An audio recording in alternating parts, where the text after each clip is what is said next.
Good morning, everybody. Hope you're doing well. Welcome back. It's a beautiful Thursday. It's the Nathan Ivey Show. Good morning to you. Lots to discuss this morning. Things done changed. The things I see some of these folks doing these days, woo, man, back in the day, never would have happened. Never would have happened. I want to talk about numerous things this morning. I want to talk a little bit of culture standards. There's an image that somebody brought to my attention of what appears to be a young couple, a little high school couple on their way to prom. And the young lady is dressed very provocatively. And someone asked the question, like, is this appropriate? I want to answer that question for you because it's prom season. My little girl just went to prom. Hopefully my son will grow up one day and he may decide to go to prom. I mean, if he doesn't, he doesn't. If he does, he does. But then we'll get a chance to go through that whole experience with having a son, right? And we can balance that and compare it to having a daughter. Good morning to you. Today's sponsors are friends over at Renew Community Church. They offer a Sunday morning live stream every Sunday morning, Eastern Standard Time at 11:45 a.m. So if you're on Facebook or YouTube, you are perfectly positioned to tap into it. You can tap in, tap out. And this Sunday's topic is 60 seconds to a better mind. Learn how to have better mental health. A mind is a terrible thing to waste. You can watch on Facebook at facebook.com/CINCI Renew. You can also watch on YouTube at Renew Community Church live stream. I'll talk more about it. It's going to help you live your best life. Is that appropriate for prom? I'll show you the image minus that emoji right there in a second. Also, the Bengals need $500 million for a stadium. Is it worth it? Is it worth it? Many of you live in Hamilton County. It's your tax dollars. Is it worth it to you? Plus a smattering of other topics we got to talk about. We got to talk about what's happening in Minneapolis. There's some stuff's happening in the hip-hop world we want to talk about a little bit. A lot to talk about this morning. But no matter where you are in the world, let me say thank you for plugging into the show. Again, you could be anywhere on the World Wide Web, but you're here with me this morning. You're here with us this morning, and I appreciate you. Now, last night was our virtual meeting. We met with Chuck Futel. And I don't know, we had a nice number. We might have about 25, 30. We have about 30 people in the chat, I think, last night, on the Zoom, should I say, last night, listening to Chuck Futel. And we'll have more conversation. I want to let it marinate for a little bit, and then I'll be back with more details if you're interested in being a part of the investment club. Also, a little bit of a clarification I need from Chuck in terms of what is that entry, what's that dollar amount for the entry. I want to make sure that we are on the same page with that, but I'm not going to share a whole lot of details because, well, it was all said last night. Now, if you're interested in getting a link so you can watch the live stream, then let me know. Let me know, and I'll send you a link, and you can check it out for yourself and decide for yourself. I thought the questions was all great questions. All great questions. I'm like, oh yeah, didn't think about that. Oh yeah. I want to know too. So really good questions. I expect nothing less with the Choppas. And, I look at it as an investment. Like, we're doing it together, obviously, but I look at this as an investment that you're making for yourself. And what you do with that is up to you. It could be emergency. It could be, medium term, meaning that you're saving money for something, or it could be long term. Could be long term. And the wifey and I are most definitely going to move forward with it. Most definitely. Definitely. Doesn't matter what your age is, man, because stacking chips is stacking chips. I love what Chuck had to say, because we had somebody in the chop shop in her 60s, her late 60s, and she's like, well, I don't know if this is for me or not, but I love what he said. It's like it's about generational wealth. You know what I'm saying? If you're in your 40s and you're projecting to live into your 70s, that's 30 years. That's 30 years. That you start today. In 10 years, you're going to see a significant change in your bank account. In 20 years, in 30 years. And you might not live to spend it, but you can leave it for your people in them. Most definitely. So the wife, are thinking like that. Plus, our own plans for retirement. I don't think I'm going to do talk radio forever. I've done it quite for some time, but I enjoy doing it. So, but if you're interested, I'll give you more details, and then I'll be back to the, if you're interested, I'll send you the link and you can watch for yourself and get the details. And I'll get with Chuck probably either today or tomorrow and then talk about what the next steps are. He talked about a bit of that last night, but I thought what the brother had to say was on point. Thought he made a lot of sense. Good morning to you.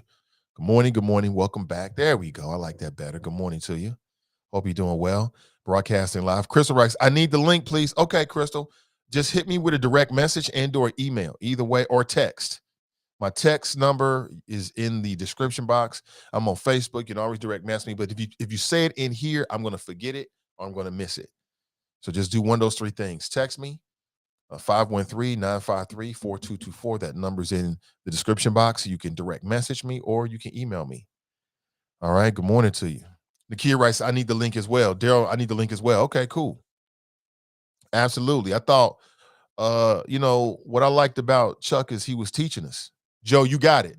You got it. If you need the link, do it that way, please, because I'm not going to. The show's just starting.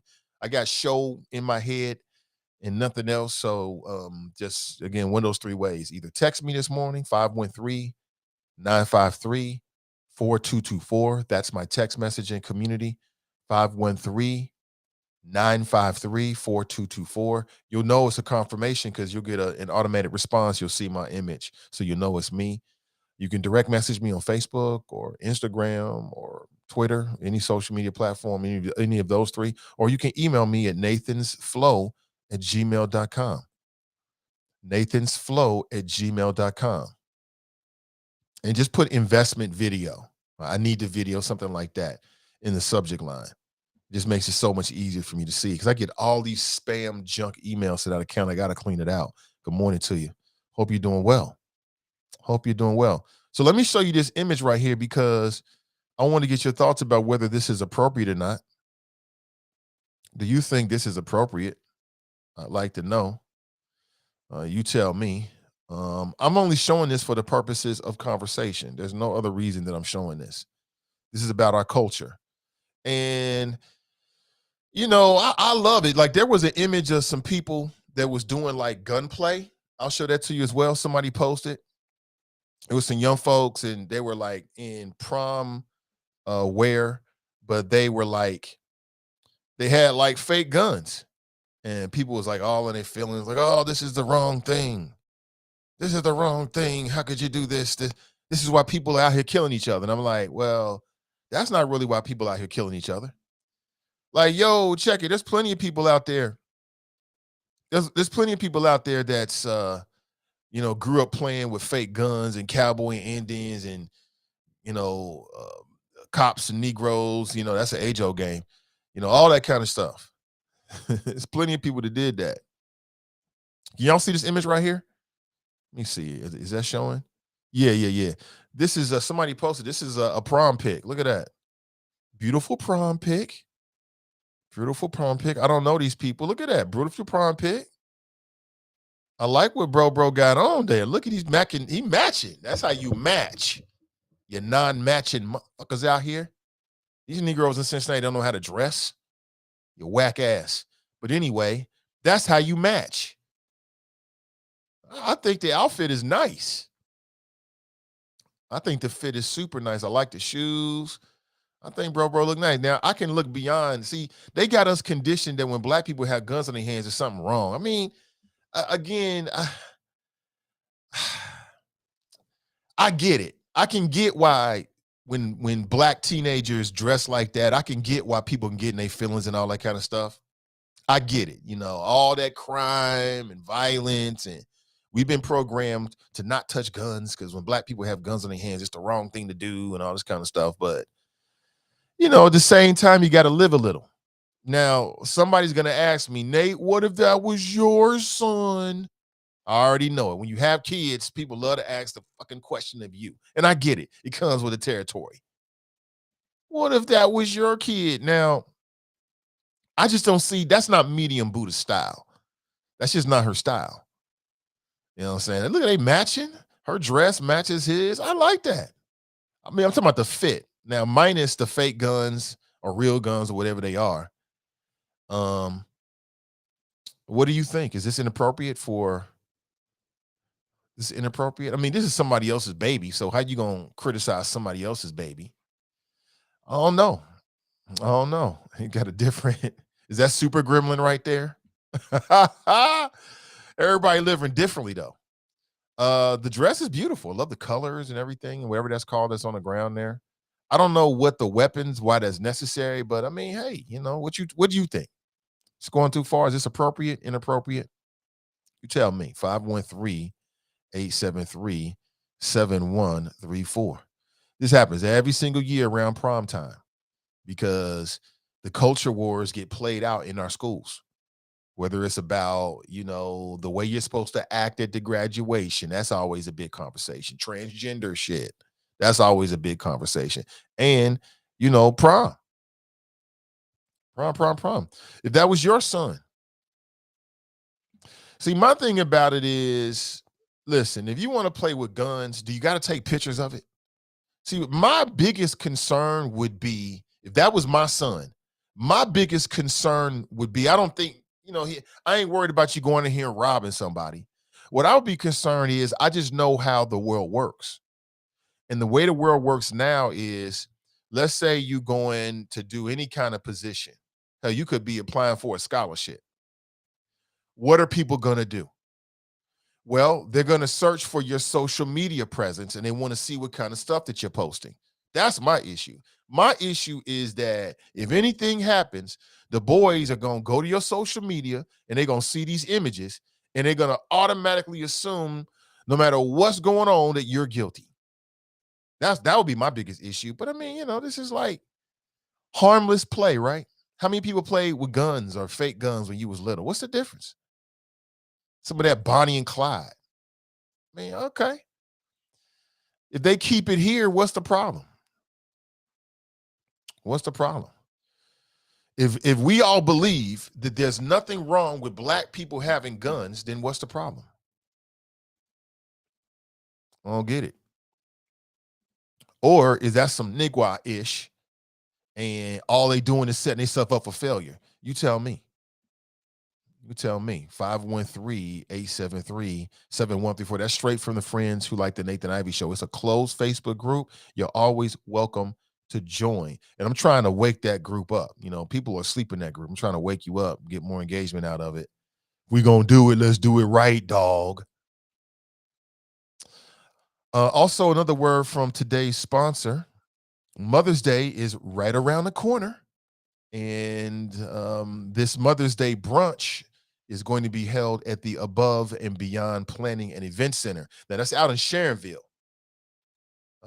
They got everything that you can imagine. They call it a Southern Swank menu.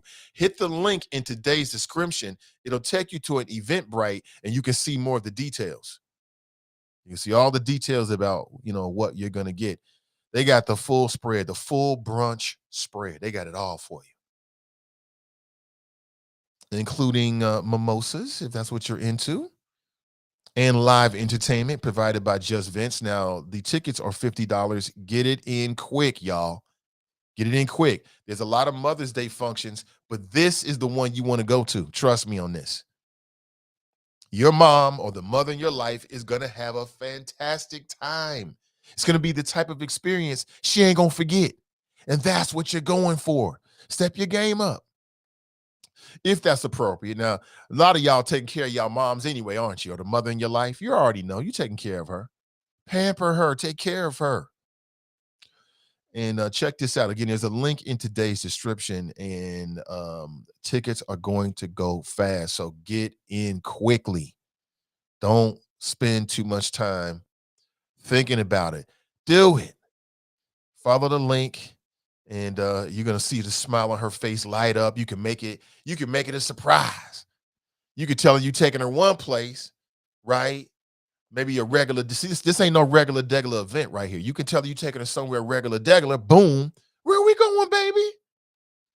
I thought you said, oh, by me, it's out in Sharonville. Boom. She ain't gonna never forget it. She's never going to forget it. Or maybe take your stepmother. You got to take care of stepmoms. You know that now. You get with one woman, you get two. Her and her mama. You know how it goes. So check it out. The link is in the description. Hit that link. If you don't do nothing else, hit that link and look at the description of what they're offering. And then tell me what you think. Check it out. Again, that's May 8th from 11 a.m. to 4 p.m. Eastern Standard Time. You're going to have a great time. You're going to have an awesome time. So yeah, like last night back to Chuck Futel, I thought it was really interesting. His presentation was about 30 minutes, but I got it. I'm like, oh, okay, I get it. And basically, just breaking down the virtues of stacking your pennies and not just stacking them, but where you place it. And is your money working for you? And he was saying a lot of stuff about like, be your own bank and generational wealth. And he was saying a lot of shit that made a lot of sense to me. So hopefully you got something out of it. And you might not decide, you know what, that's not for me. Great. But you can still get something out of that presentation. So even if you like, nah, you should check out his presentation. It may open your eyes. Now, we got some folks out here in the audience that you are already doing it. Okay, great. Good for you. Keep doing it. But I thought it was a really interesting presentation. Check it out. Just send me a direct message, a text message, or an email, and I will send you the link. And you can check it out for yourself. Good morning to you. Anthony's in the house. What up, Anthony? He writes morning shops. Morning. Are the Bengals worth another $500 million? I mean, they did give us all that excitement. Cincinnati ain't been that exciting since, I don't know when. We ain't never been that exciting in my lifetime. Since people was looking at Cincinnati like, that's that city right there. I've predicted that in 15 to 20 years, Cincinnati will be a destination spot. It could mess around and be like, like a northern Atlanta. It could be. Could be. Dale writes, good morning, Nate and the Hella Choppas. Good morning. The other Dale writes, good morning, Nate and the Choppas. Good morning, brothers. David writes, good morning, Nate and the Choppas. What up, David? Donta writes, good morning. What up, Donta? Angela writes, good morning, Nate and the Choppas. Dale writes, how much did it cost to build the stadium? I think it was like 800 million or something like that. They initially said 500, but I think it ended up being 800 million, somewhere around there. Tracy writes, hi. Pat writes, good morning. Brandy is in the house. She writes, good morning. Eloise is in the house. She writes, good morning. Happy Thursday. Shelly Shell. That's a straight 90s hip hop name right there, Shelly Shell. My name is Shelly Shell, and I came to say I rock on the MIC today. I mean, my rhyme skills are not what they used to be. If they ever used to be. Actually. Angela writes, if they need 500 million, take it from their salary and let them pay for it, not us as the taxpayers. Yeah, I like the way that sounds. I don't think it's going to go that way. I think they're going to do everything they can to make sure them Bengals stay here. City Council just approved that the Bengals can use some parcels of land for an outdoor facility. The Bengals ain't going nowhere. That's my guess. And do we really want them to? I mean, aren't the Bengals good for the region? Isn't it better to have an NFL team than not? I mean, taking like the NFL and Kaepernick and everything out of it. I mean, just straight X's and O's. Isn't it better to be a part of the NFL family of cities than to not be? I don't know. Good morning. Welcome to the show. Good morning, Nate. Hey, what's up? Normally I call in right after drop, but I don't feel like doing that today. I'm gonna change up the topic you brought up about the stadium. Is a bit, and I'm not living there, but I voted for the first sales tax for it when I did live there. Okay. And the way they talking about now, the number quoted is 500 million, right? Right. For improvements. So over 20 years. Over 20 years. So they're gonna put improvements on the stadium, but it's gonna cost 500 million over 20 years. Over 20 years, yes. Now, Nate, let me ask you something. Eventually, they're gonna have to build a new stadium anyway. So wouldn't it be better just to suck it up now and just build a new stadium? Well, because the costs aren't going to go down. The costs are going to go up. So you do this extension, and it's 500 million over 20 years. and say those improvements. You see what I'm saying? Like, you're going to be, at some point, they're going to want a new stadium. What is that, 2030? So you only extended the life, 4 years? Let's say they extended 10 years to 2034, 2036. And you're putting in $500 million to upkeep an old facility. And I'm like, if you try, I'm looking at it both ways and I'll get to how I see it for the area. But if I'm the Bengals, I'm trying to compete with the Buffaloes that are getting a new stadium. Who was the other team that just got a new stadium? There was somebody else, Buffalo, and it was another team that just got, Tennessee. Okay. Those stadiums, the Tennessee stadium in Nashville isn't that much older than Paul Brown. It's only a few years older than Paul Brown. So what I'm getting at is, would you invest $500 million over 20 years for improvements, or would you say, you know what, let's get out in front of this and build something that's going to serve the area and not just the Bengals, and do it the right way and just build a new facility with a retractable roof? What you think? I think that part of this process should be answering that question, which is, okay, so if you get improvements over the next 20 years, because again, the deal is they need $500 million over 20 years, which implies that if we're making improvements for 20 years, that we don't need to build a new stadium for at least 20 years. But I think part of that process should be asking the Bengals exactly what that plan is. Because you're right, sometime in the future, it could be 20, 25 years down the line, they're going to ask for a new stadium. We already know that. Right now, there's a big difference between saying $500 million over 20 years and $1 billion in the next few years. There's a big difference in that to the taxpayers, I believe. Because what does that mean? What is it? Is that $50 million a year over 20 years? Mm-hmm. No, that's. I see the cost. I mean, I hear you with the cost, and people probably get, probably like, nah, man, ain't no way. But the way I look at it is, if you do it my way, okay, let's just put it that way. Say if you go ahead and do it my way, what I'm looking at is projected revenues in the future that aren't going to be realized if you keep improving a stadium that's limited in its use. I.e., here's what I'm saying. The we say the area decides to go ahead and build a new stadium, retractable dome, something like Lucas Oil in Indianapolis.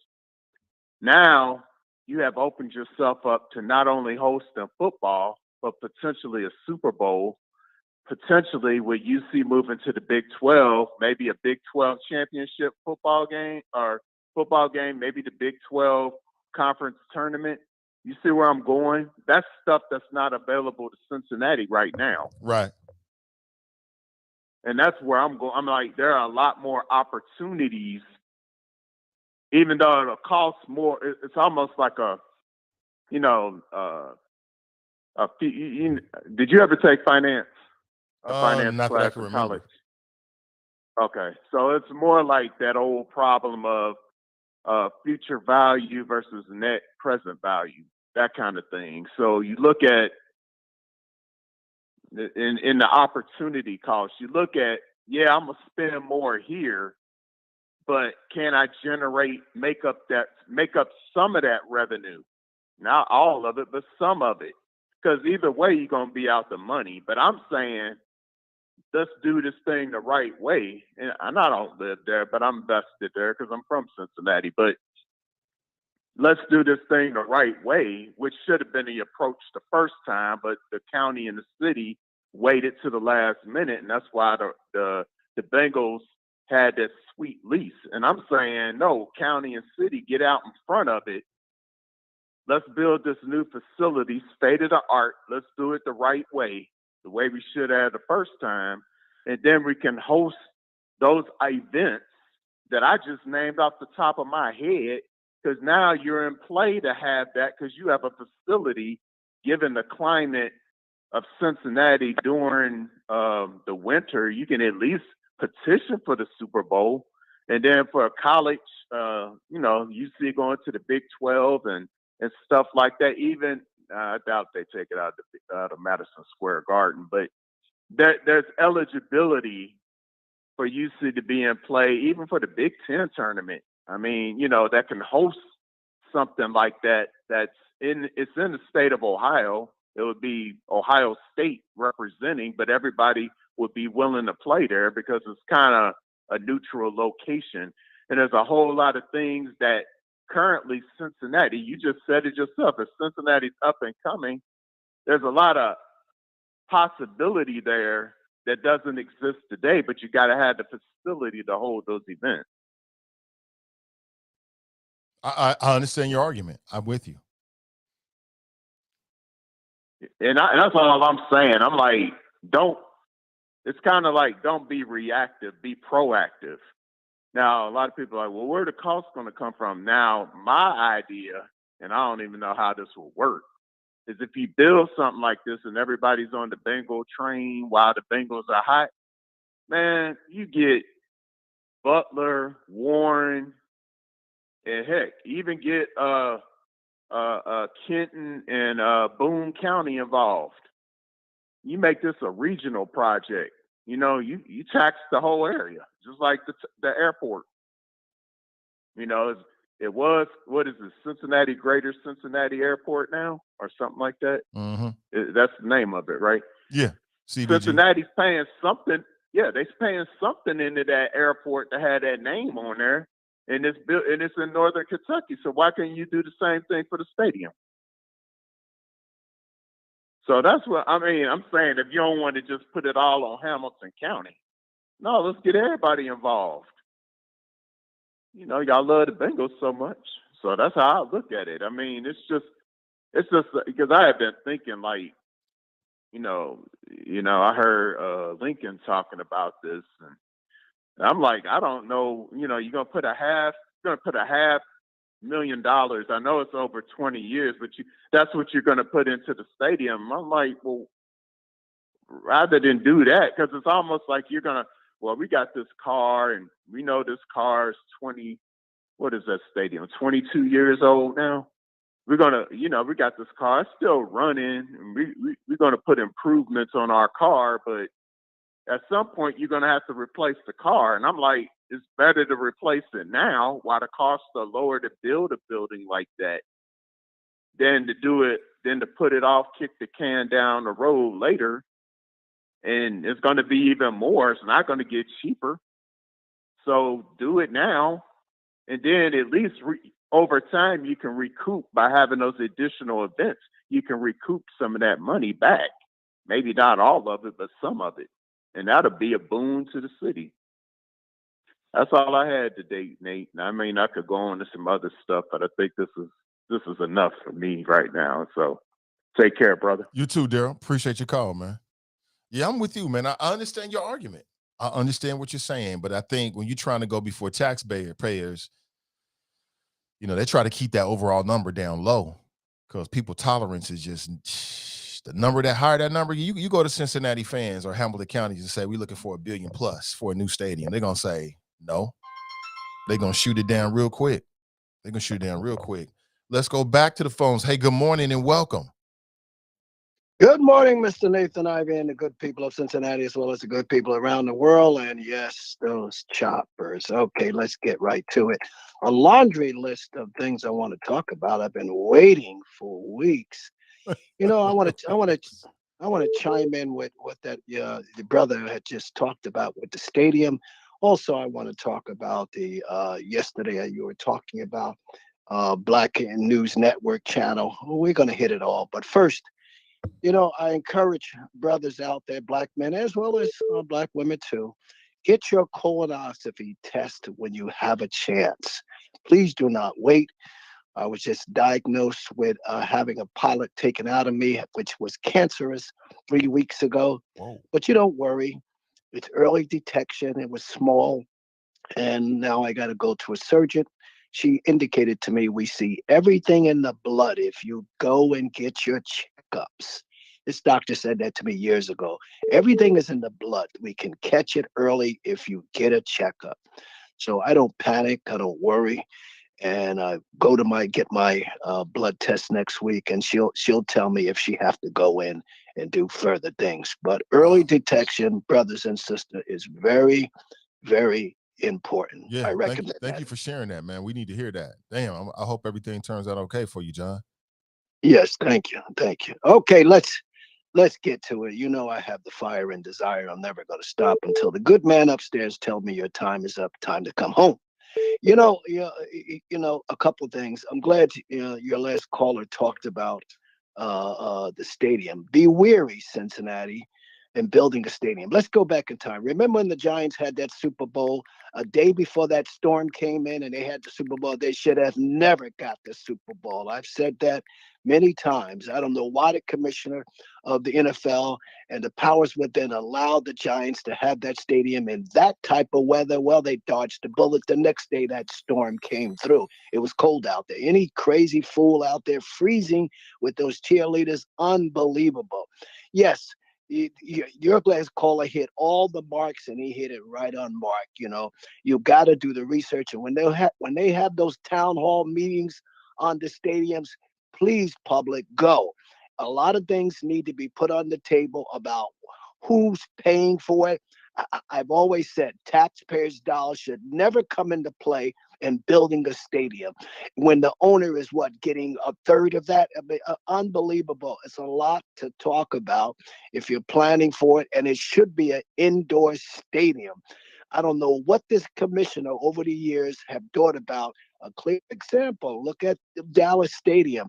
That guy is a businessman. He's a businessman. He didn't use the taxpayers' dollars. He used his money because he controls the stadium. The city might be getting maybe 10%, but he used his money. So why do the taxpayers got to be fleeced for 400 million? That's unbelievable. And that's what happened with New York when the taxpayers, the governor at that time, I don't know who was the governor, I don't know if it was Christie or whoever it was, but the taxpayers paid over $400 million and had no say so on what was going on with that stadium. Unbelievable. So people be very wary, and you should show up at those public meetings when they start debating and talking about that stadium. Voice your opinion, because your dollars are going into that stadium. Okay, let's get to it, Nathan Ivey. You chimed in yesterday about that. I follow that Black News Network channel. Interesting stadium. I followed it. Who was the guy? Maybe you can tell me, Nathan. Was the Arab guy that took 80% of his stock? He took control of that stadium. Well, we saw what happened. It's not totally shut down, but what he did is take the voice from the people away. Here we go again. Behind the scenes, they want to control the vote. That's where this is going with that station. Interesting station. I Are you talking about followed Black it. News Channel? Yes, Okay. yes. You're talking I was about Shad Khan. He's the owner of the I think it's the Jacksonville Jaguars. I think he owns them. I'm not sure what he owns, Yeah, I but believe so. now the problem I have, Nathan, is how do you allow somebody and who is the guy? J.C. Watts, former Republican, but how did he allow this guy, this owner, to come in and take 80% of your stock and control it? And what he did is shut down the early news clip, the early news program, which I enjoyed watching. The brother and sister that was on there, information news. It's very important. This is about controlling the minds of the people. And they got some cooking show on. Really? You want to watch a cooking show? Okay, that's your business. Unbelievable. He took control and dumped a lot of the programming. Some of the evening shows they have on there, but the early morning shows are important. And this is about controlling the masses of the minds. Unbelievable. Well, this is a history, because if you go back in time, Nathan Ivey, BET, same thing. Bob Johnson, he sold out, took the $6 billion, and left. Oh, his wife got half of that because he went off with the young chickadee. And the wife said, "You want to go? Go. I get half of that 6 billion, pal." So, he sold out, and then Motown, Barry Gorton, it's a pattern. Why do we make it to the top of the mountains and we feel at some point it's time to sell out? Well, That's Nathan Ivey, what isn't that the my point though? question? Like Well, that's the point of business. The point of business is to make it attractive so somebody can come in and buy it. That was the whole well, point. that's your choice if you want to do that. But my question to you, if somebody approaches you, Nathan Ivey, when you get off your show, and this billionaire says, "Nathan Ivey, how much to buy your station, buy your programming?" Would you sell out, or would you say, "Well, let's sit down and negotiate, billionaire? Are you going to control this station? Are you going to cut out a lot of programming? Are you going to lay off a lot of people that work behind the scenes that help me get to where I'm at?" He's going to say, "Are you going to take the money? Or are you going to give me smack?" I'm not really sure if I'm the best example for this actually. I'm not in that position, but I mean, I think the point of business is to make money. Bob Johnson, the point of that was for him to make money. Like he was doing it for the culture and providing a platform for us, but he was very adamant throughout all of it. I'm in this to make money. So when Viacom came and said, "Look, we want to buy BET Networks for $6 billion," he like, "Cool, I can move on to something else. I've done what I had to do." Now with this guy Shad Khan, I just feel like the plight of Black News Channel was the same plight that a lot of Black-owned startups deal with, and that's undercapitalization. If you're gonna get into that business as a billionaire, then you need to get into that business for the long term and make the proper investments. Because I love what they was doing. I could see them becoming a real go-to place. I thought it was professionally run, and I'm sorry to see it go. Well, let's go back. Okay? You're still talking about this black. Black News Well, Channel. let's no. Well, yeah, that. But let's look at BT. You know, Behind the scenes, a lot of people didn't know Bob Johnson had control of that station. He did. Denzel and a number of other people sat on the board, but they wasn't happy at that time. This was years ago. Wasn't happy with the product that Bob Johnson was putting out. I guess rap music was taken off. They didn't like it. So what was happening behind the scene, and Bob Johnson didn't know. This is the word I got. Bob Johnson didn't know that they were going to step behind Bob Johnson and take control of that station. But somebody behind the scenes bustled Bob Johnson's ear and said, they're going to buy up your stock and you're going to be out. Well, you know what he did? Now he went to Viacom and did the turnaround. And that's a lot of these things behind the scene people don't know about. So once he got fully control of his product and put it up for sale, the rest is history. He took the money and ran. But I agree with you. It's a business. I understand. Fine. But you got to look at the long-term effects of what you're doing. Motown. We'll go back to Motown. Motown, what? Barry Gorton sold for what? 30-something million. This was about 20 years ago. And it changed hands within a year, 3 or 4 times. And now it's worth over 300 million. He's probably scratching his head on that deal. So, yeah, well, is it all about money, Nathan Ivey? Or I is it about mean, keeping control of our product? it's not all about money, but you create a startup, it takes off, you shepherd it, you grow it, it gets to the point where somebody wants to pay you a lot of money for it. Again, that's the point. A lot of people are like, hey, this is what I'm trying to do. I don't really want to work. I don't want to be a founder or CEO. I want to chill. I want to go on to something else. And that's what they do. But then we get in our feelings about it because we like, oh, for the culture and it should remain Black owned and it's a difference. And they're right about that. I get it. But I'm not mad at BET for selling it at all. I mean, Bob Johnson for selling BET. But listen, John, I got to make a move, man. I got another Okay. call coming in. And one day we'll talk about Twitter and where that's going. And to me, it falls under the same umbrella. Have a nice Thank day. you for the call. I appreciate John. Did he go? Shh, shh, shh. Easy John, aka Zorro. That motherfucker wrote Zorro on his presidential ballot many years ago. I think it was the election between Trump and Hillary Clinton. This motherfucker wrote Zorro on his presidential election ballot, like a write-in candidate. This man. Vernon writes, I've seen worse this year, but that's why they do that to the parents, to let them go like that. Daryl writes, seems maggish to me, but to each their own. Seems MAGA-ish, huh? You talking about what? People showing off with their weapons? Yeah, that does seem very MAGA-ish. You're right. But I've seen photographs of like U.S. congressmen with photographs with their whole family with weapons and shotguns and Uzis and stuff like that. And people say something, but they got a lot of support. Like people say stuff, but they got a lot of support at the same time. Hold your calls. I'm trying to get, I just missed a call from Alicia Reese. And we were talking about the Bengals stadium, and she's a Hamilton County commissioner, so she right there.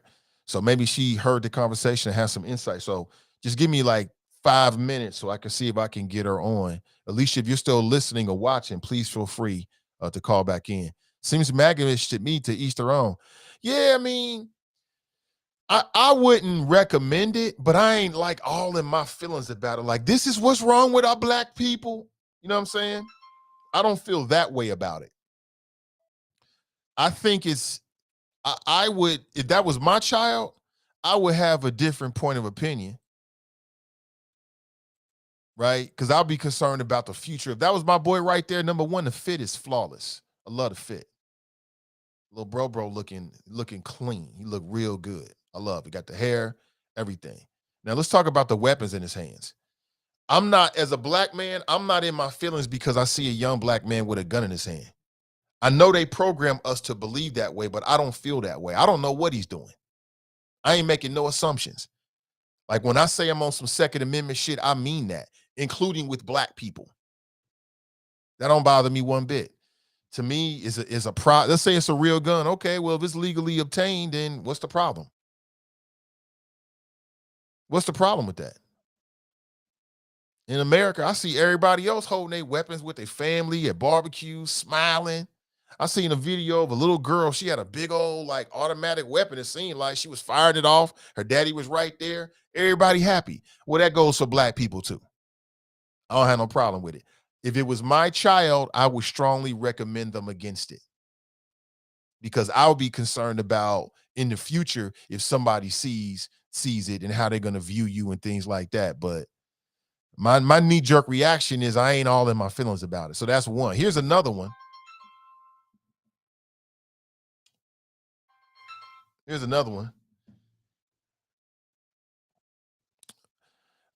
Another image. Matter of fact, this is the cover image. I want you to check this out. So here's the cover image right here. And my purposes in showing this is just for the conversation. I have no other interest in this whatsoever. But this appears to be a young couple that's on their way to prom. I love the color combo. I think that is super dope. I like how his fit is matching her fit. I love it. I think they look good together. I look good today. Very, very good today. All right. So we got Hamilton County Commissioner Alicia Reese on the line. I want to go to her, and then we'll come back to this conversation. Good morning. Welcome to the show. Thank you. Thanks for having me. I appreciate it. And just wanted to give an update. I know you've been talking about the presentation that we received at the county on Tuesday regarding the future of Paul Brown Stadium. And I just wanted to, again, I'm always talking about make sure we watch all the moving parts and what's really going on. The first thing I wanted to say is that what I said in the commission meeting, so we had all of the media there and cameras was everywhere, more media than we've ever had since I've been elected. And we've been doing a lot of great work. First of all, this is a issue. It's an important one. It's a issue. But this is not the issue for Hamilton County. There's a lot of stuff going on. And I wanted to be clear that while we'll have to deal with this and be working with this, it will not, and I told the administrator, it's not going to stop, slow down, or put to the side all of these other issues that are important to the taxpayers of Hamilton County. We had a senior citizen fund that I fought for and put in the budget. It just got launched last week. It's $1.25 million. It's the first time we had SOAC, who has been doing work with Black seniors for years, but never was contracted to do that work. They're now contracted for the first time in history with Hamilton County and Council on Aging. Now, this fund is for senior citizens with their gas and electric bill. We're going to also cut a deal on the water bill because water shutoffs will start next week. And it also can help you with your boilers and your heaters for senior citizens. And we now have a hotline number. I told them I want a number that people can call that they can get right to somebody to help them with that. And that number is 743-9000, 743-9000. So if you know a senior, that didn't get a lot of headlines, didn't get a lot of, and that's so important because senior citizens were not, they did not qualify for American Rescue or this ARPA American, this new money that we have. They didn't qualify because they got a Social Security check, but their gas and electric have doubled just like all of us. So I wanted to put that out there as something else. The 30% tax rebate that had never been realized but had been promised to the people. We fought for that. I fought for it. We got it passed, but it has to be voted on again this year and other years. So I'm still going to be fighting for the homeowner to get that 30% rebate on their property taxes. Now, moving forward with the Bengals. This is, it's not the Bengals. I want to be clear. This is Hamilton County.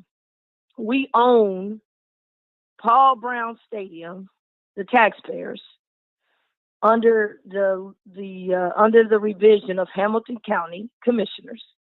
We own the Great American Ballpark, the Red Stadium, under the auspice of Hamilton County commissioners. We own two of these stadiums, and we still have debt that we have to finance on these two stadiums, which is close to $2 billion on the taxpayer dime. It was put in 1996, 97 was the contract, and the voters went and voted for it. The problem is when you voted for it, which is what I'm learning in my research, you voted for it, but that's not once you vote for it, you turn it over to the county to negotiate the actual contract. That's why we got to always follow the contract. They put a levy on there. It'll say one thing, and then we hand it over to whoever gets the levy, and then they go in and do whatever they want as it relates to the contract. And I've read the contract. The Bengals and the Reds are our tenant. We are the landlords. And in this original agreement that was done, which they said is one of the worst NFL agreements in history in terms of the balance, majority of the costs landed on the taxpayers and not necessarily on the private sector. So we have to get a better deal. Now, everybody knows I'm a Bengals fan. I'm a sports fan. But now I have to look at it from a business perspective because I'm representing you all, and you all are our shareholders. And the Bengals, they have to look at their ownership, and they're trying to get a good deal for their ownership. And they got to answer to the NFL. So when we got presented this presentation on Tuesday, I want to say this was just called an assessment. Number one, the commissioners, and I can talk about myself. I don't know the other commissioners, what they got, but I didn't get the 200-page document. I didn't get to 30 minutes before we get ready to walk in there. I told the administrator that is unacceptable. I don't ever want that to happen again because I like to read. I don't want you to give me no cliff notes. I got to read because that's what got us in the last deal. All of the fine print that's in the contract. And a lot of stuff in that contract we never did. For example, we never hired a major company to fill these stadiums on the days when we don't have anything. These stadiums are sitting empty on too many days, and the taxpayers, we are paying for 365 days, but we're not getting 365 days worth of activity or any money. So when we had the presentation, the assessment, even though they gave a number of $494 million, 493 point something else million. So we'll round it off, 494 million, saying that these are the bare bones of what's needed for the repair and upkeep of Paul Brown Stadium. Now, that is not your final number. Assessment is like you go to AutoZone and they put your car on there and say, here's what I think the problem is. But then you go to the dealership and now you're talking about what it really is to fix it in terms of cost. So the next thing that we will have will be the master plan. That's when we're going to get the real numbers. That's the bells, the whistles, the things that we got to have. That is when we're going to get the real numbers. These are not the real numbers. The other thing I think is important, and what I said, the other thing, another player in all of this, I want you to keep your eyes on. I may have to come back to explain that, but I want you got Paul Brown Stadium. We've got the Bengals lease will be up in 2026. That was not in this assessment. So you got what we need to fix up the stadium to just keep the doors open. That's what we got. Then we got the lease that we got to talk about. We ain't even got to that. That's up in 2026. I believe Joe Burrow's contract is up in 2024. Zach Taylor, the coach, they gave him an extension to 2025. But we got a lease discussion. Then we got World Cup over here hanging around. And most people don't know this. They're talking about the World Cup. Now, we're not going to get the World Cup. We're going to get one of the games, possibly one of the games, like the NCAA. We ain't getting the championship. We might get round one, maybe. They're talking, most people think the World Cup would be played in FC Stadium. The FC Stadium did not build a stadium big enough for this event. So they're talking about it has to be in the stadium that we're over, that we own, that we're the landlord of, called Paul Brown Stadium. And they're talking about taking out the side, which would reduce seating at Paul Brown Stadium. And remember, World Cup is 2026. So we got 3 tracks that we got to follow on this and keep our eyes on. And they all coincide. And the World Cup claim they need some work done at Paul Brown Stadium in order to even be considered. They want to take out the AstroTurf and put grass. We got to see what the Bengals be for that, because remember, Corey Dillon went down with the grass. They want the sides of the stadium reduced so the sides would come out. And they're talking about maybe that might be permanent. Well, that affects fans and money that we can make, and that affects the season ticket holders. And then there's a clause in the Bengals contract right now that if you brought soccer, there's a fee they got to give. So all of these tracks are going at the same time. We got to keep our watch. And at the end of the day, it's all falling on the taxpayers. And these are the things that Hamilton County commissioners, we've got to follow. Now, Tennessee, they brought up Tennessee. Tennessee is getting a new stadium. So they said it's better to build a new stadium than to fix up the old stadium. But Tennessee, on their deal, $700 million is coming from the private business. The ownership and private companies are putting in $700 million. The state of Tennessee is putting in $500 million. And then they got a NFL loan that's coming in.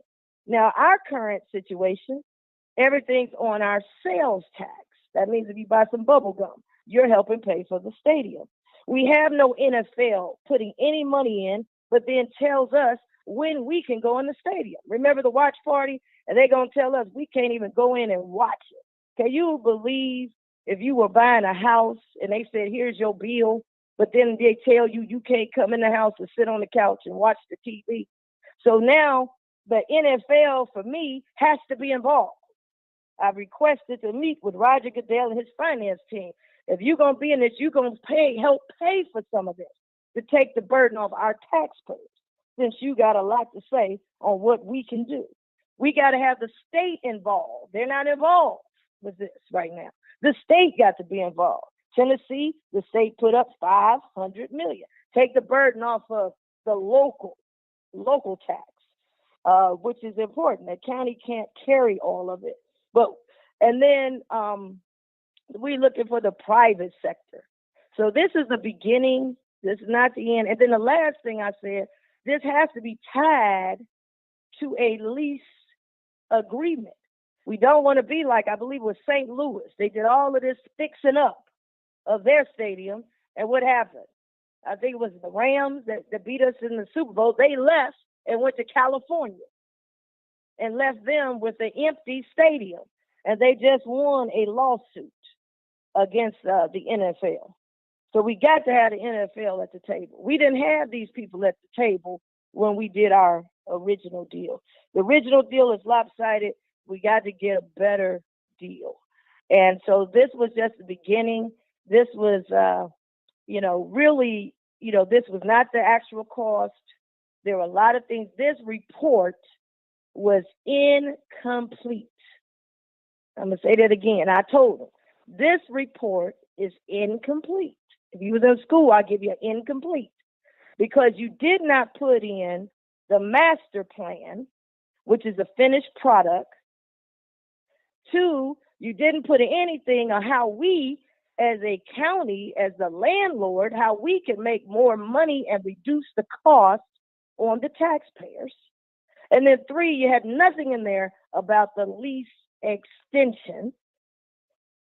That was not in there. And so therefore, this report is incomplete. A couple things that came out of there, I requested to meet with the NFL to look at their financial, what they can do to help, request to meet with the state.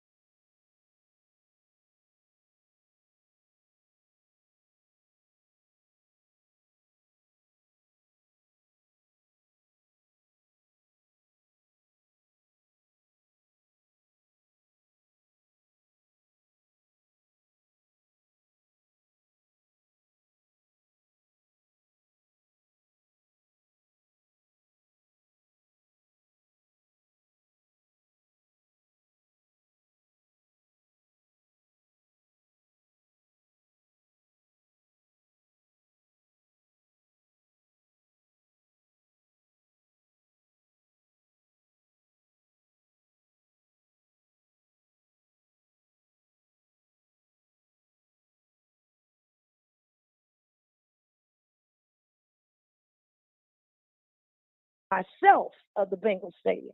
I can't be a landlord and I ain't looked around and saw for myself what the needs are so that I can make an intelligent decision on your behalf. So those are the things that came out of that. And I want to make sure that we still are able to do the 30% reduction on property taxes. We're still able to do the 513 relief. But we're still able to do affordable housing. We got a number of things. We got 49 municipalities, cities, villages, and townships. And we got to make sure that we're able to move those things forward at the same time with this. The other thing I want to make sure, I don't want to have what's happening with the Reds. I don't want to have a tenant that's going to disinvest in the team. We got to keep a quality team.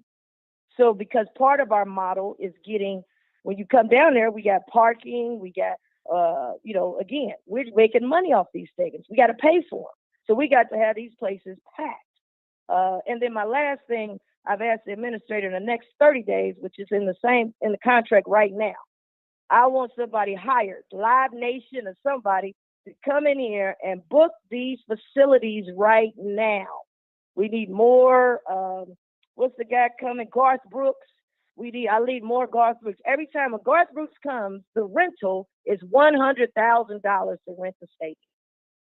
We get 50%, the taxpayers. That's $50,000. We need that place. We can't have these stadiums dark and we paying for 365 days. I want more concerts, more events. That's the other thing that should fit into the financial deck to bring the cost down. And I also asked them to look into the roof. Now they told me, well, the roof is too expensive. Put it in writing and let me read it. And I want to do a cost analysis on the roof, times how many extra events we could have, times how, will this give me 365 days of events? Will I be able to bring in bigger conventions? I need a performer. Don't just tell me something too expensive. Give me the performer, and then let us look at it and make an intelligent decision. But my main focus is I want to have more events to drive the cost down, to help pay for these stadiums, to try to take the burden off the taxpayers. Alicia, I appreciate your time. I do. And the door is always open. I appreciate you. Well, I appreciate it. And stay tuned with Nathan Ivey Show. And you can follow on my page on Facebook, Alicia Reese for County Commissioner, and you can see it live. And you can see what they're saying, hear what they're saying. But Nathan, we got to keep our eyes on this because they're trying to bring in the World Cup on top of this and tear up the stadium and get it's almost $20 million that we would have to make improvements to get this World Cup.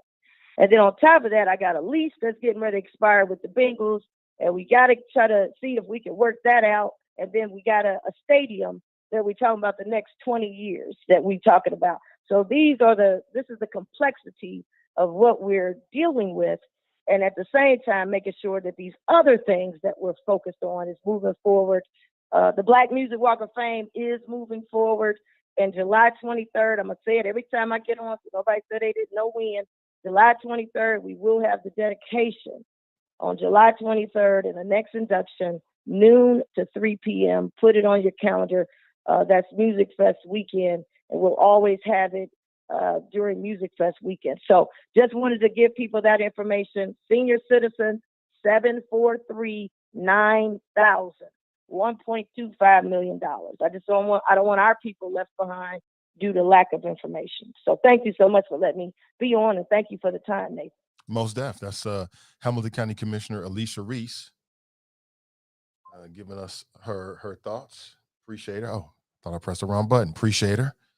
Yeah, I'm trying to learn. So she broke it all down as to what's really going on. I appreciate that. Most definitely.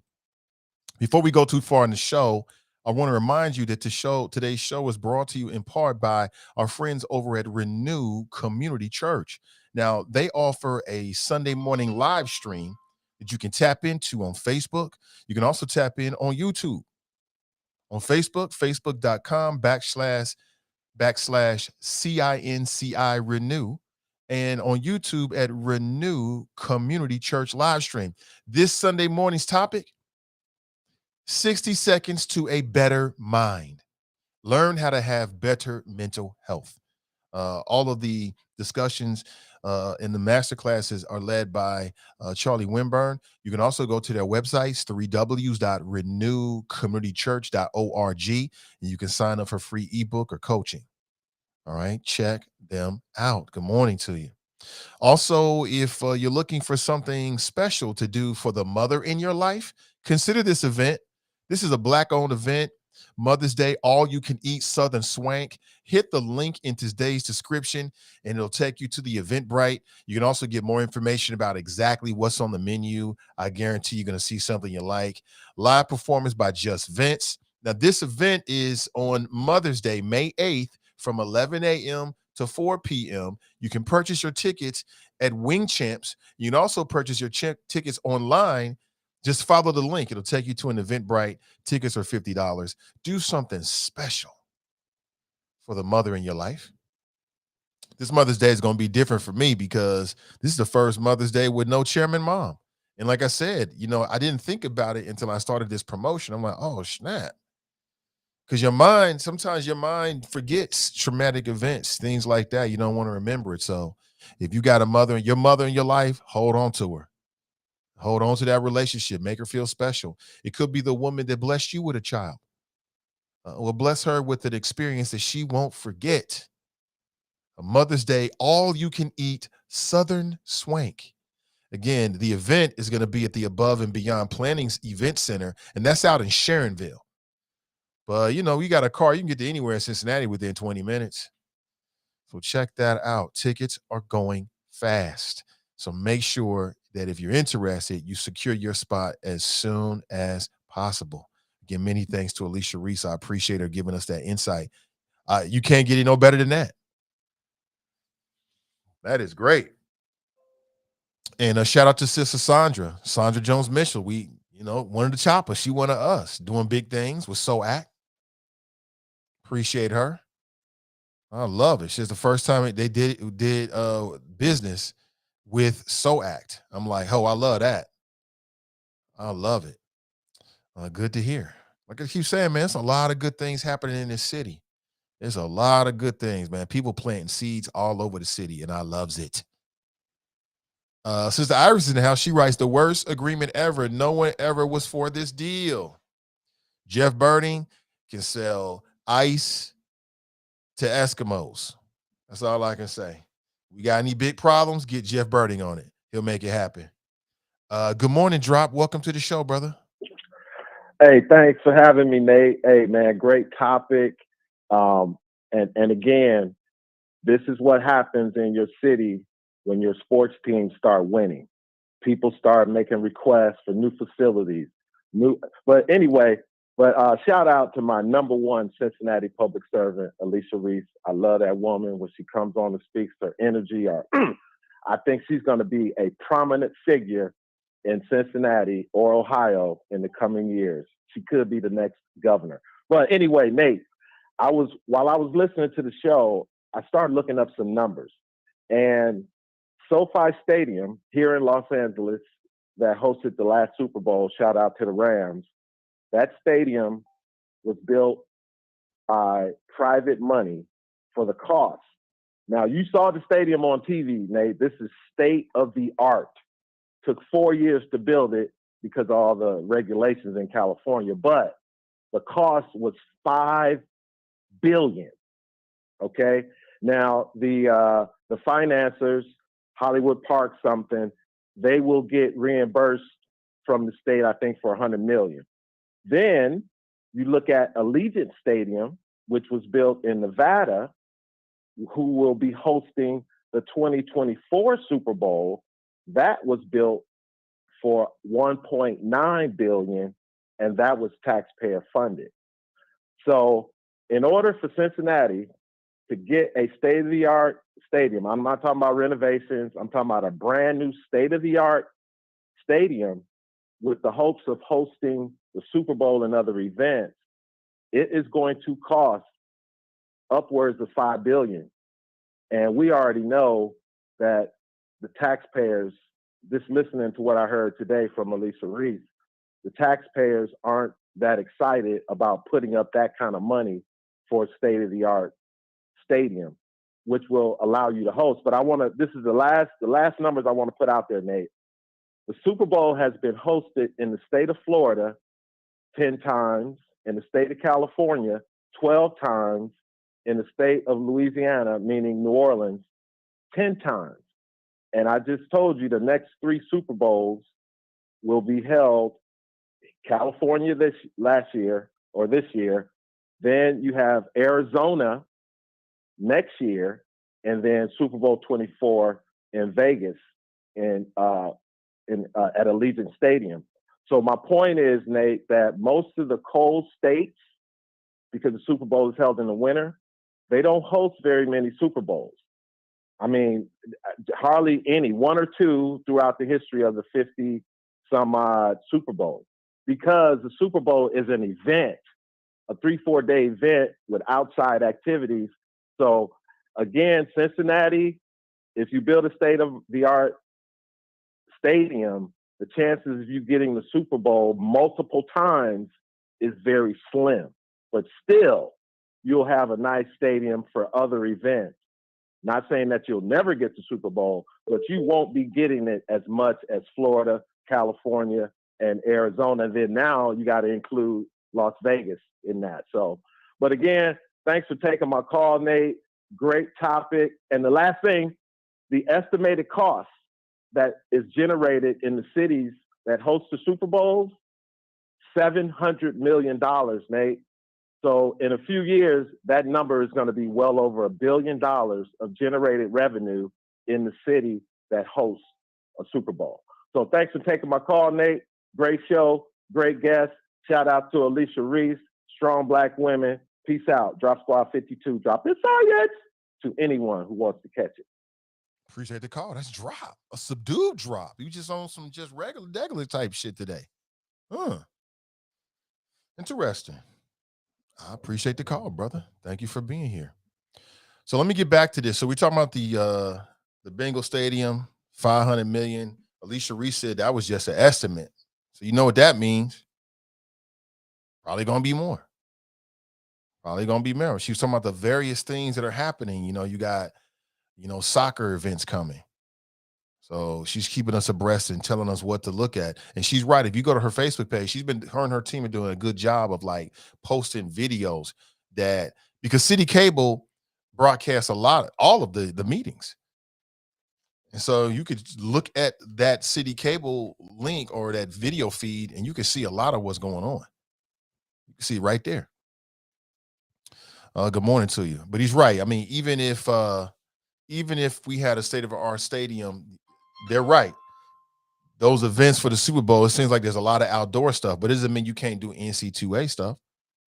You got the college game. Got a lot of stuff that can happen. Good morning. Welcome to the show. Hey, good morning, comrade. Welcome. Black Russian. Thank you. I know Alicia Reese said that, this ain't the only issue, but it is like a $500 million issue, though. So, yeah, all odds are going to be on this more so than anything else going on because of the amount of money that's involved. But she said something that I said when I was 16. Like, I was too young to vote for the stadium, but if we was going to have a stadium, it just made sense to have a dome on it. That, retractable. Like, if you want the outdoor experience, cool. If you want to have more events like NCAA tournaments and stuff like that, then retract the dome. Like, to me, as the landlord, that seems like that's required. Like, there's no good deal unless we get a dome on it. If there ain't no dome on it, I ain't going to be with it. At all. Because it just don't get used enough. It only get used during football season. Or, like, unless you got nice weather and you got to depend upon the weather. Like, no deal makes sense unless there's a dome on it. And it just shows that this upcoming commissioner race is all the more important, too, because with the financials involved, it just seems like we need somebody who's a financial planner in that seat that Stephanie Dumas is in. Because I watched the meeting. No, seriously. This is a big financial deal. No question. No matter how you slice it, there's going to be hundreds of millions of dollars going to be spent. Probably a lot of that's going to probably be taxpayer money. So to me, it just makes sense that you got somebody in there who has a background advantage in finances rather than somebody who's, I guess, a social worker or whatever she's done professionally. I ain't surprised you making that point, bro. I know Christopher Smitherman is your boy and all, so I get it. Well, I didn't even mention his name, but I'm glad you brought his name up because, yeah he's a financial planner. He's been doing it for the last 2 decades while I'm serving on city council. Yeah, we know. To me, it makes sense. You know what it is? I mean, Stephanie Dumas, did you watch the meeting? I did not. Alicia was talking about? No, you should watch it. You should just watch it because she did let him have it, though, like dropping some stuff on her desk a half hour before the meeting and it's 200 pages. Yeah, I'd be pissed too. Crazy. Yeah, I'd be pissed too. Stephanie, I mean, like you want me to do damn near $500 million deal with 200 pages in 30 minutes, or at least start a discussion around it. That was ridiculous.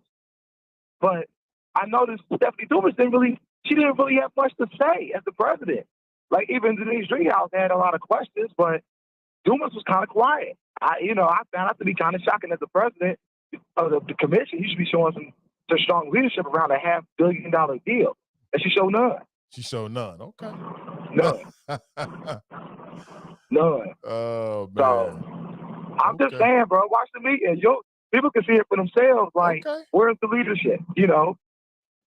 All right, I'm gonna play that. Alicia Reese said she let him have it, huh? I want to see that. I'm about to play that video real quick. In the most professional way possible. Like, she ain't screaming at him nothing like that, but she told him in the most professional way possible. This is not how you do business when I'm on the commission. Appreciate it. Yeah, I'll talk to you later, comrade. Yep, take it easy. That's Black Russia.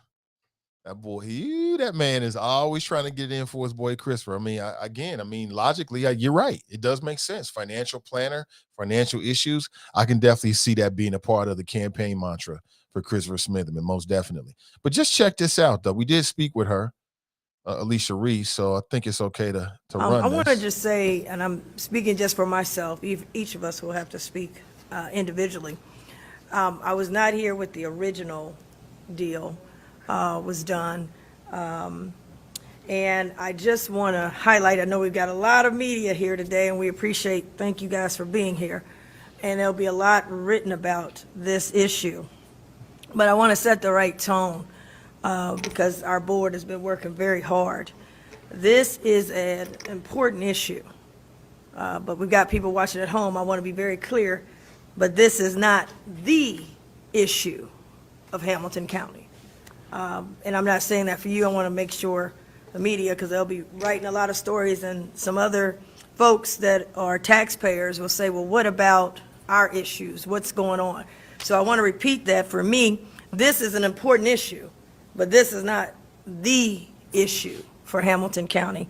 And want to make sure, and I know this probably goes without saying, but just on the record for our administrator to know that these other issues that we're working on, affordable housing, making sure people can afford the house they already have as they're fighting against inflation, helping senior citizens, which we just announced a fund, it didn't get much press, $1.25 million that we put forward for seniors who are struggling right now to get their gas and electric that has gone up, and be able to also get a boiler. We have a hotline number now for senior citizens in Hamilton County for the first time in history, assisting our smaller cities and our large cities, our villages and our townships with economic development as they wrestle with redefining and redeveloping their areas. Helping small businesses, we put more money in small, the way they're funding it, they got $500 million from for example, Tennessee. And I really need to start, when you talk about the tiers and what. Okay, so I'm not going to play all of this because it's kind of lengthy. But what I will do is I'm going to grab a link to Facebook right now, and I'm going to send it to you. So you can check it out. All right, hold on. Let me put this in the chat right here, and then you can check it out for yourself. So I'll put it on YouTube real quick for my YouTube people. I'll put it on Facebook as well, on our Facebook page, and you can just check it out for yourself and make your own decision. Okay, let's go to the phones. Good morning, welcome to the show. On Facebook as well, on our Facebook page. You can just check it out for yourself. Peace. We live? Yeah, we live. What's up, Nat? Let's go to the phone. Hey, what up? Good morning, brother. Very interesting discussion. Thanks for dropping all these things, in our laps to deal with and build on. And I was gonna say discussion is great. I know I want to talk about our event that's coming up on this Sunday with Warmth at Liberty Lounge down in Northside, Underworld Black Arts Festival, and Warmth having a really special event discussing the devastating N-word. But I think there's a really interesting tie-in to what you're talking about on the show, because it's like what you always say, and I kind of hold on to that in my head. Winners focus on winning. Losers focus on winners, but winners focus on winning. And we are not winning because I think we get so distracted with are we really, how much say do we really have on what they're going to do with the stadium? Like, I know that we're led to feel it and invest in it and feel, be emotionally invested in it. But there's really very little say that we have on how things like that are run. For example, like if we are investors as taxpayers, like Sister Reese so eloquently pointed out, and we're buying into these profitable businesses, when these big profitable events are happening, then why do we never see any profit? When they're making, this is $1 billion industry, and how does it affect our lives? So I'm saying, like,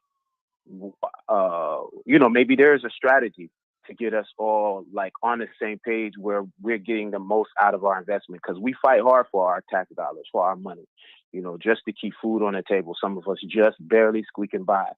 you know. So I'm like, why they getting us to invest emotionally in their thing? Why don't we invest in each other? You know, why on the most basic level, we fail to invest in each other. You know, and I see you as, I see you as pro-black. I see you, and I see the way that you invest your time and your energy in what you're building on this media level. But I feel like, you know, we gotta build not just from, it's not from the ground up, it's from the soul up. You know, so I was checking out the show yesterday, and it took me a second to digest when you're talking about the traffic and how, you know, sisters can be out blocking the intersection. And I was like, no, they got brother Nathan Ivey. They got him, because it feels like a double standard. Like we throw each other under the bus, and the whole world. Like when you look at Ukraine, you look at all of this shit that's going on around the world. It's mainly rich white men that's causing the misery. And when you look at all of the public display of inconsiderate behavior, it's not just sisters and brothers, you know. So that's a part of the discussion that we having on Sunday, is the N word. Like, we get to decide our dialogue about who we are and how we see each other, how we show up for each other. And you know, back in the 90s, when we were having these discussions, it was usually about censorship. It was usually about, no, don't say that word. Don't. Nah, but you know, this is the trauma that has been dumped on us, and the way that we process it and survive with nigga or niggas, you know, that's on us. We get to decide that. So I'm you know, back to something else that you said today in today's show. I like how you pointed out that this whole you know, pictures with guns thing. Like, the MAGA folks do it. Why we get in our feelings when we see each other with weapons? You know, why is that a double standard for us? So I want us to continue to think about how we show up for each other and how we represent each other. And you know, when I hear discussions about sisters, I think about Aunt May. I think about Aunt Willa Mae. I think about my mama. I think about, you know what I'm saying, like how sisters have always showed up, and much how we feel as Black men, we feel shit on and spit on because we are not honored. Our contributions to the world are not honored, you know. So I'm going to continually show up for my people and for my sisters and be like, nah, it ain't just the sisters. I see, you know, these scooters on the street where they always dumping them off anywhere, and you got to like navigate the sidewalks and make sure you don't trip and fall over a scooter. What if somebody's in a wheelchair or on crutches? They got to try to navigate these scooters that somebody that feels entitled is just put in a way. And this is not a Black problem. This is not sisters that are doing that. These are inconsiderate human beings that are mostly, you know, people of privilege. So, you know, I just want to shout you out, and I appreciate what you do. And I hope we continue to show up for our people and value and listen to our people. And yes, sir. Hey, Napoleon, one more time, man. Tell us about the event on Sunday. So Sunday, tell us about Warmth. And first, what is Warmth, and what is the Underworld Black Arts Festival for folks who never heard about it? Warmth is an event series that is curated by my brother Stolitix and his partner CJ, and they've been building that for a few months now. And it's really exciting because they keep all of the things that I'm talking about. They keep all these things in mind, and in pulling together an event where we all feel safe to show up as our best selves. So sometimes, as you know, on the club scene, you know, it can be real cliquey, not only in Cincinnati, but, you know, we know that in Cincinnati, people want to know what high school you went to. They want to know what set you down with. And this is all anti that. You show up and be you, show up and be your best self, you know. So that's what this event is about. That's what Warmth Series is about. Now, the Underworld Black Arts Festival is something we've been doing for about 4.5 years. And we specialize in bringing critical thought.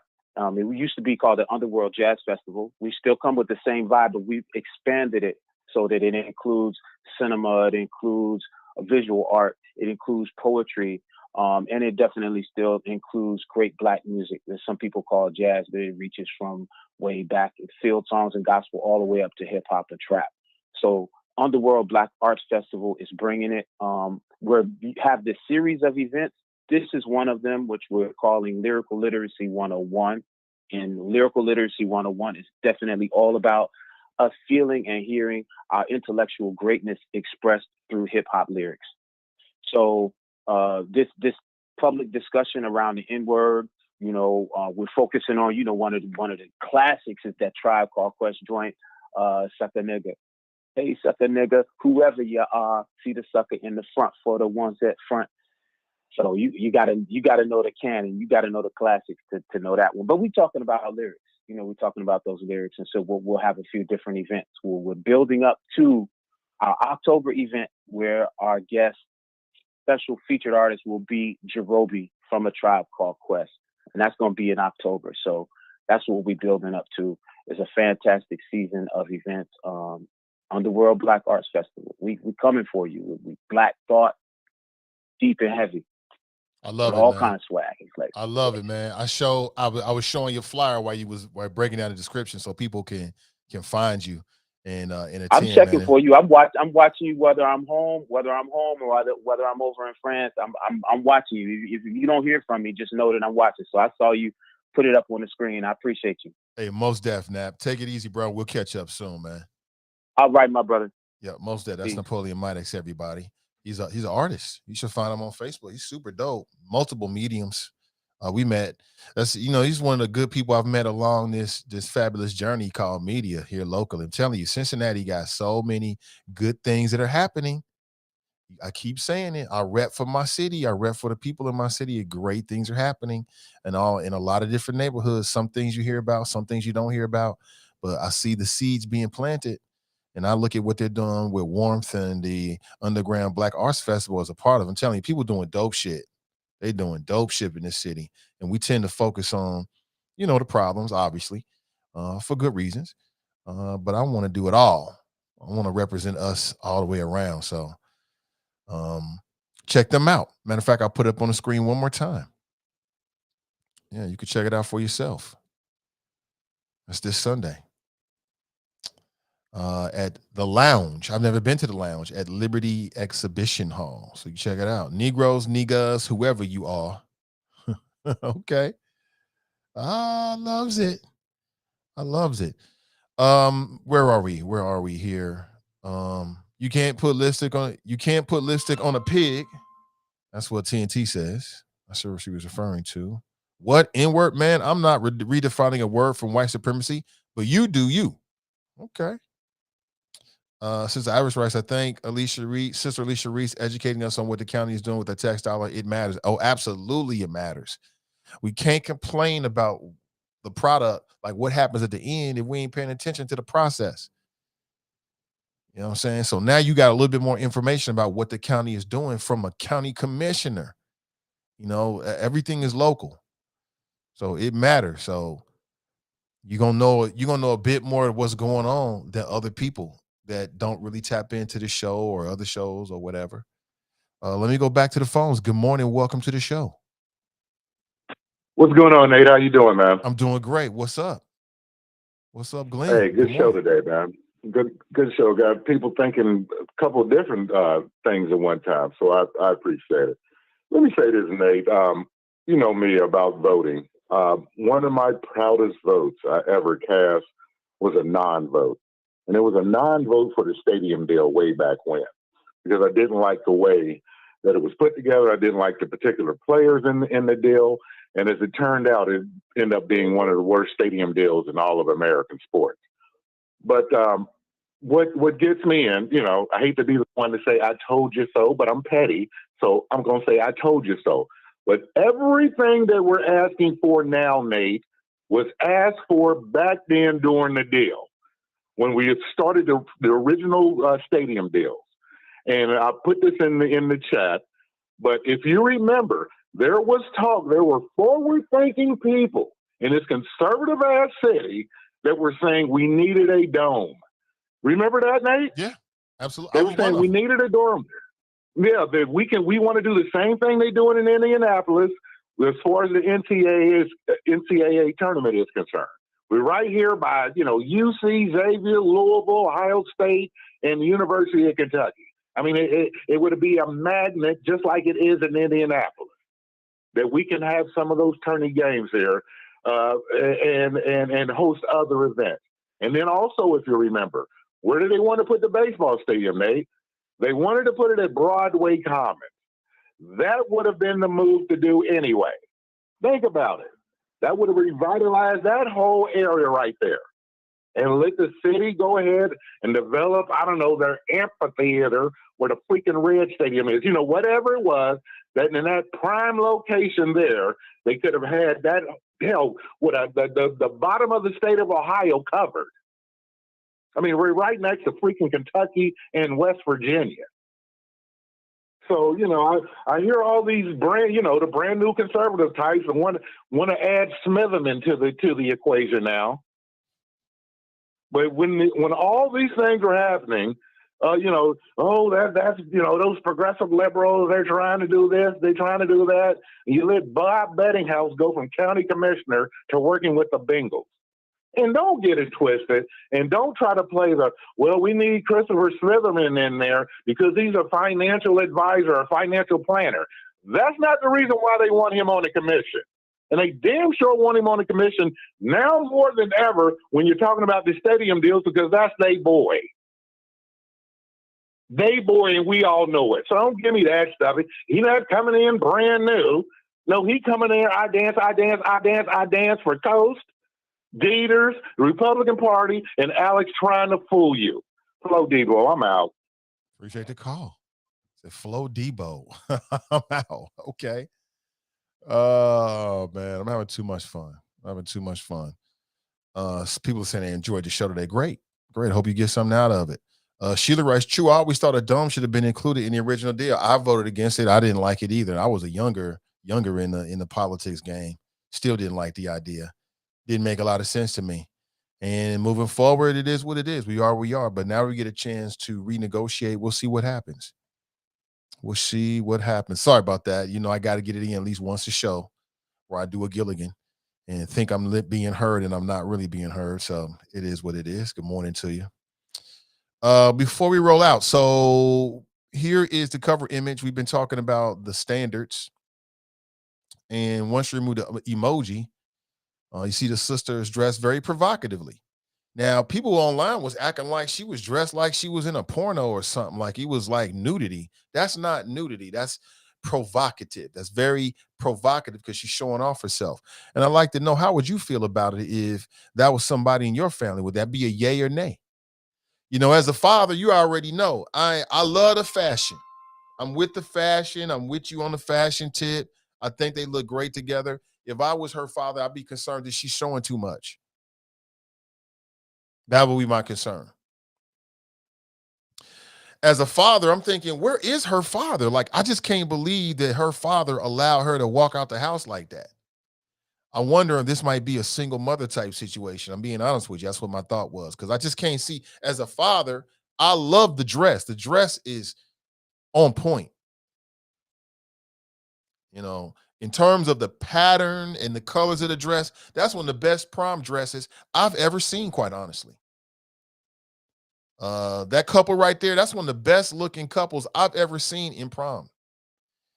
She's a bit provocative, though. I think she could have put a little something underneath that or whatever, but I wonder what the conversation was. Because, like, with our daughter, she's 16, there definitely was some shit she just wasn't going to wear. And whether I'm around or not, the wifey, I already know the woman, she ain't going for that. But they look good. They look good today. It's a good looking little ensemble right there. But to me, just way too provocative. Way too provocative. But it's nice. Now, if she was a grown up, you go to like a little event, you see a grown woman dressed like that, you think something different. You know what I'm saying? But if I was her dad, no, you ain't walking out the house like that. You showing too much. You can wear the dress, but you can put a little slip underneath there or something like that. Something. That's just me. Good morning. Welcome to the show.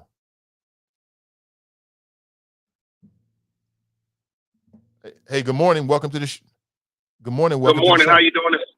How you doing this morning, Nate? I'm doing well. I'm doing well. Is this Chris?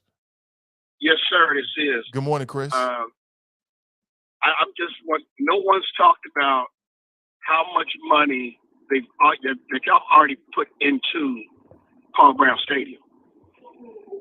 Cincinnati or Hamilton County has already put in over $1 billion in tax money into that stadium already. So what's another billion for the next 20 years? Or let's say, what is it? In the next time they want to do it, let's say they do it this year. What's another billion? And Hamilton County do exactly what Commissioner Reese so-called talked about as far as making it their own, which they should have it before, because the way she put it is, I don't know what tenant's going to tell the landlord how they're going to do their job, but the Browns also made it clear that in that contract, that no stadium over 8 stories be built next to the stadium.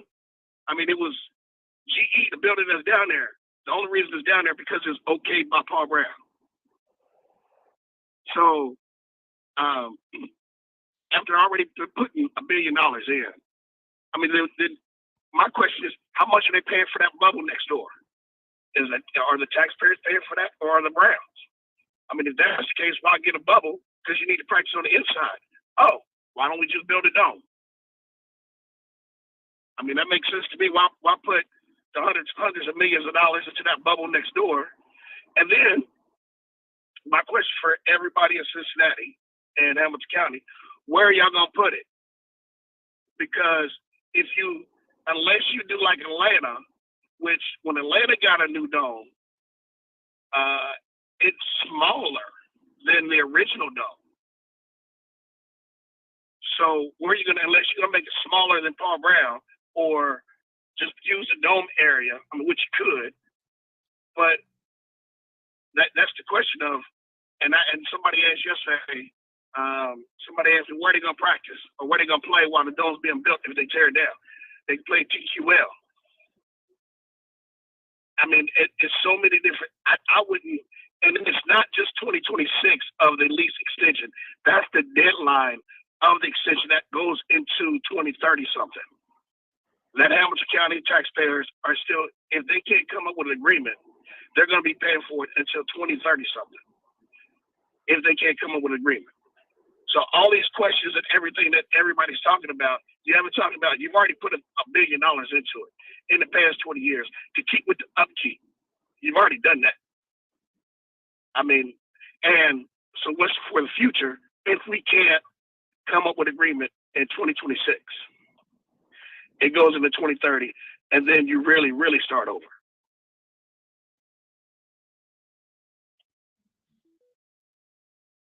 All right, Chris. Anything else, bro? You know what? You just have a blessed day. Everybody in Chop Shop have a blessed day. Okay. I want everybody to be happy and sunshiny, just like the sun's at right now. I appreciate you, Chris. Thank you, man. We getting blessings. Love it. I'm here for it. I'm here for it. Some national news. Vice President Kamala Harris diagnosed with COVID. Now, there's questions about what would happen if President Joe Biden got COVID. There's some articles out there about the line of succession. Matter of fact, April Ryan brought that up. Like, what's the line of succession? If something should happen to the president. Also, speaking of Joe Biden, he recently was speaking before a Hispanic crowd, and he mentioned that, or stated that he is looking into alleviating more student loan debt, which I know that's going to be something a lot of people like, what? I might be eligible. Yeah, because alleviating debt, that could alleviate a big financial burden for a lot of people out there. So keep your eyes on that. A new state report details bias in the Minneapolis Police Department.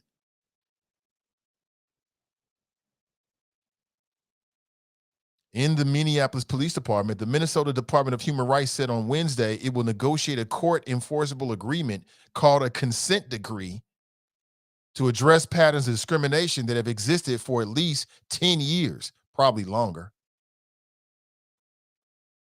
We've heard that term before, consent decree, right? Living in Cincinnati.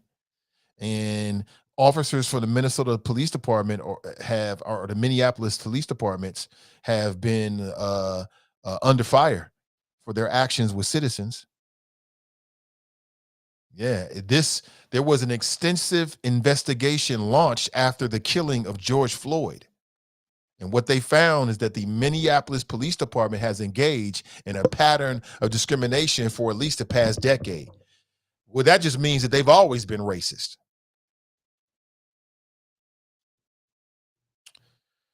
And we'll see, if the government, if the Department of Justice, Biden's Department of Justice gets involved. They should. You know what I'm saying? Like, they should get involved for a long time.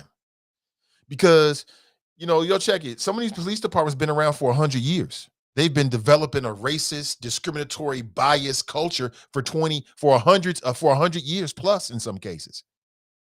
You're not going to turn that around in 5 years or 10 years. It's going to take a long time. But I'm glad to see somebody's watching, though, man. I ain't surprised not one bit, are you? You ain't surprised. You're not surprised to hear that at all. Hey, listen, folks, thank you so much for being here. I really appreciate you. Again, a word from our sponsor.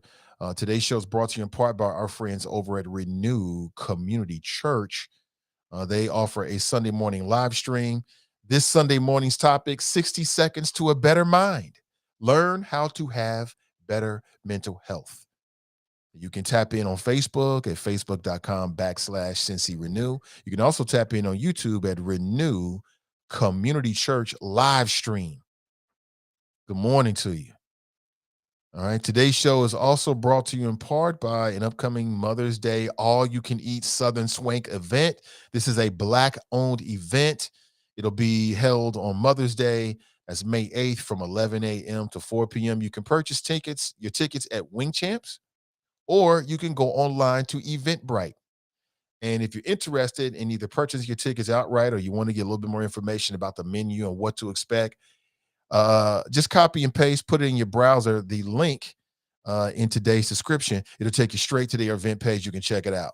This is going to be a very special event. Do something special for the mother in your life. And you're listening to a man who has lost his mother, so I understand just how important that is. Don't ever underplay that, and don't ever take time for granted. So this could be an opportunity for you to do something special. And that's what money's all about, right? To take care of the X's and O's, but also for experiences. You know what I'm saying? I mean, we all like toys and trinkets, some of us more than others, but the experiences, that's what life is all about. And this will be a great experience. Again, Mother's Day, all-you-can-eat Southern Swank. The Southern Swank refers to the particular menu. Again, check it out. Hit that link. Check out the menu. Trust me, you're going to like it. Tickets are $50, and it includes a live performance by Just Vince. They got all the eats and drinks covered. Plus, you got live entertainment. Just follow the link, and you'll thank me later. Trust me. Have an excellent rest of your day, family. Remember our motto. Let's say it together. Winners focus on winning, and losers focus on winners. So stay focused and stay winning, and we'll talk real soon. Until next time, I'm Nate Ivey, and I'm out.